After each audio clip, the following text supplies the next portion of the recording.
મિત્રો, આપ જોઈ રહ્યા છો NN ન્યૂઝ. હું છું એન્કર અર્પિતા પટેલ. હવે જોઈએ અગત્યના સમાચાર.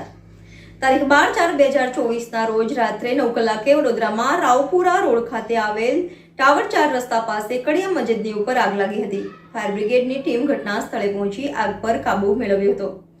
રિપોર્ટર નાઈમ કાઝી, NN ન્યૂઝ, વડોદરા. દર્શક મિત્રો, તમારી આસપાસ બની રહેલી અવનવી ઘટનાઓ વિશે જાણવા માટે NN ન્યૂઝને લાઈક કરો, શેર કરો, સબસ્ક્રાઇબ કરો અને બેલ આઇકન પ્રેસ કરો, જેથી આપને નોટિફિકેશન્સ મળતી રહે.